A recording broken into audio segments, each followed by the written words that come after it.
누군가를 위해 정말 마음을 다해 도와줬는데 그 사람이 고마워하지 않거나 심지어 서운하게 굴 때 마음이 상하고 후회가 드는 경험을 해보셨을 거예요. 또는 좋은 일을 많이 했는데도 왜 내 삶에는 좋은 일이 생기지 않는지 의문이 들 때가 있으셨을 겁니다. 심지어 어떤 분들은 이런 말을 하세요. 나는 평생 착하게만 살았는데 왜 이렇게 힘든 일만 생기지? 반면에 나쁜 짓만 골라서 하는 사람은 잘만 살던데. 이런 의문을 품어보신 적 있으시죠? 이 모든 의문의 답을 부처님의 지혜로 명쾌하게 풀어드리겠습니다. 먼저 충격적인 사실 하나를 말씀드릴게요. 여러분이 지금까지 해온 선행 중 상당 부분이 사실은 독이 될 수 있었습니다. 아니, 이게 무슨 말이냐고요?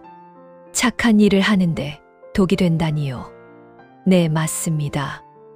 부처님께서는 분명히 말씀하셨어요.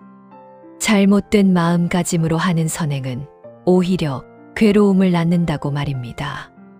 법구경에는 이런 무서운 구절이 있습니다.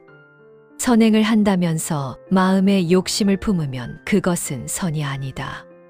진정한 선은 무욕과 무집착에서 나온다.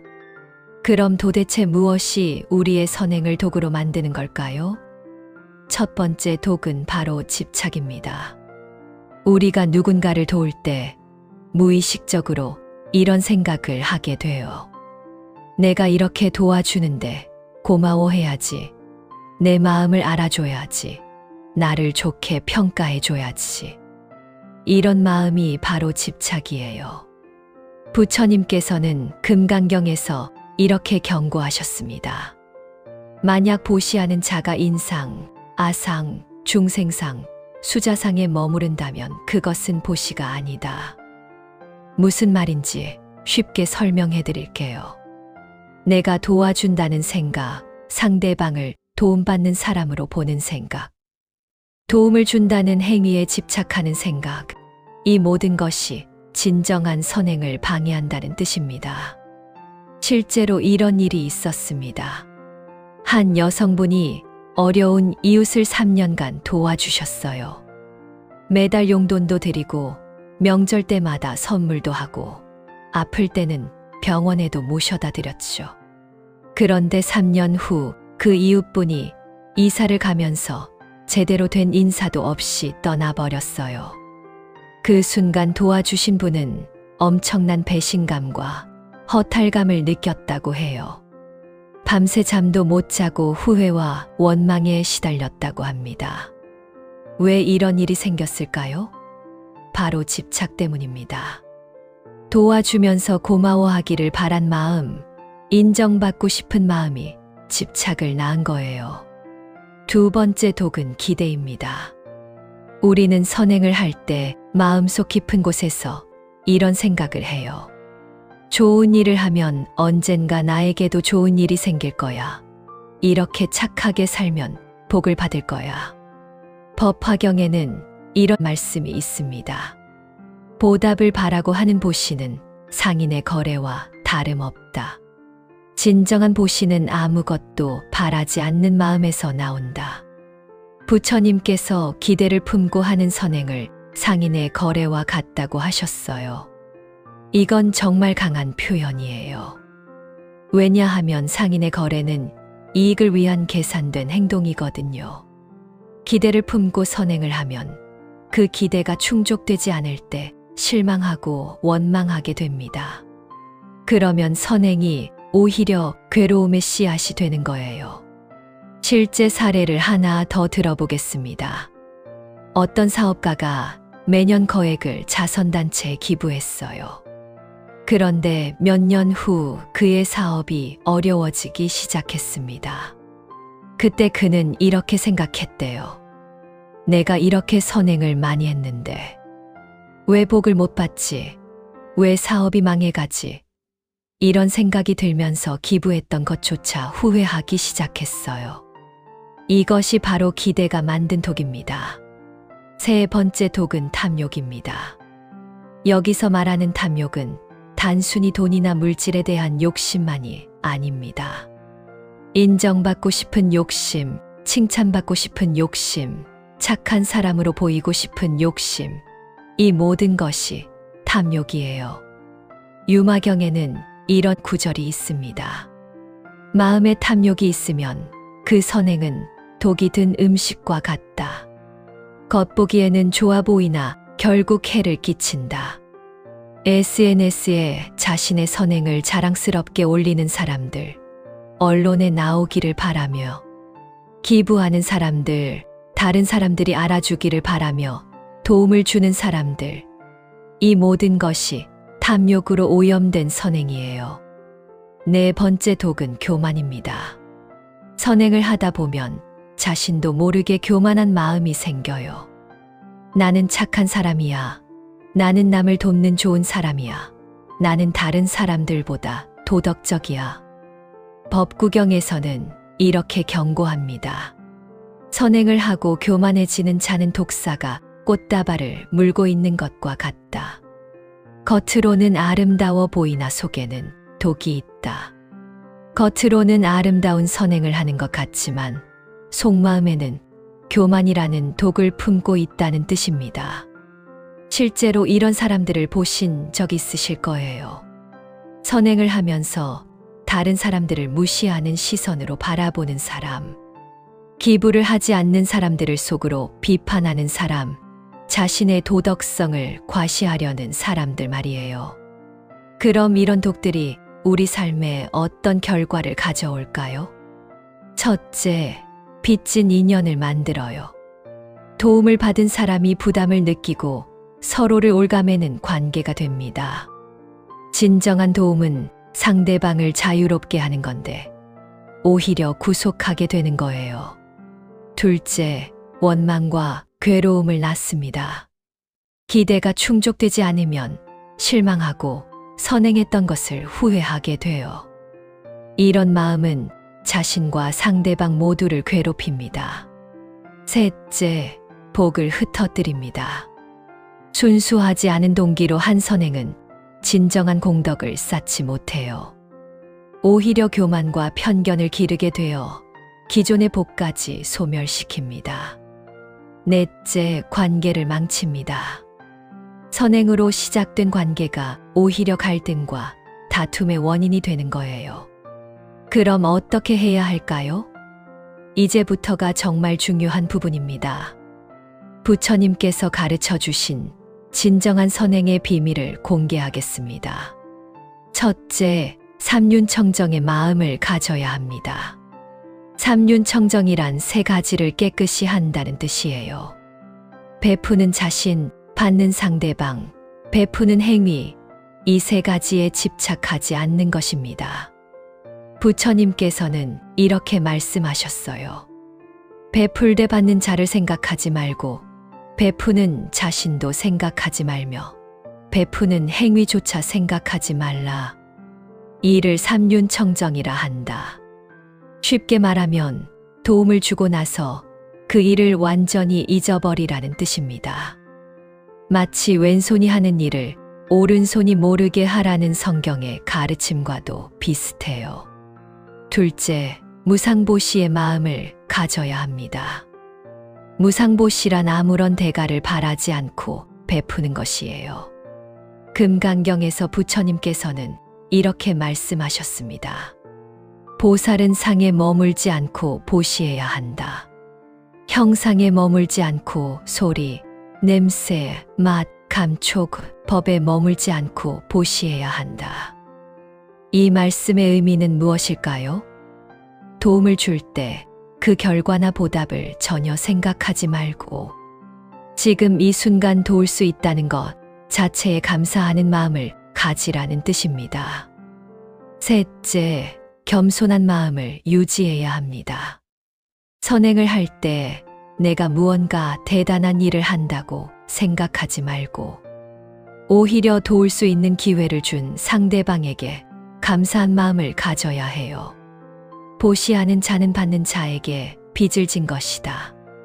왜냐하면 받는 자가 있기에 보시할 수 있는 기회를 얻기 때문이다. 우리는 도움을 받는 사람이 고마워해야 한다고 생각하는데 부처님은 오히려 도움을 주는 사람이 고마워해야 한다고 하셨어요. 이런 마음가짐을 가지면 교만할 수가 없습니다. 오히려 상대방에게 감사한 마음이 생기게 돼요. 넷째, 지혜롭게 선행해야 합니다. 무조건적인 희생이나 도움이 항상 좋은 것은 아니에요. 때로는 거절할 줄도 알고 상대방이 스스로 성장할 수 있도록 적절한 거리를 유지하는 것도 필요합니다. 법구경에서는 이렇게 말해요. 지혜 없는 자비는 해가 되고 자비 없는 지혜는 차갑다. 자비와 지혜가 함께할 때 진정한 선행이 된다. 예를 들어볼게요.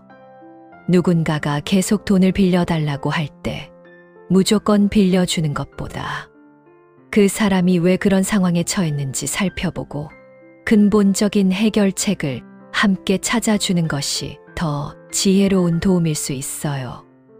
또 다른 예로 공부하기 싫어하는 자녀에게 계속 대신 숙제를 해주는 것보다 공부의 중요성을 깨닫게 도와주는 것이 진정한 사랑이겠죠.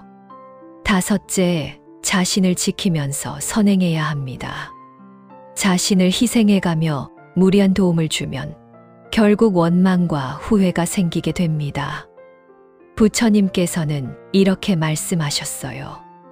자신을 잘 보호하는 자가 남을 잘 보호할 수 있고 남을 잘 보호하는 자가 자신을 잘 보호할 수 있다.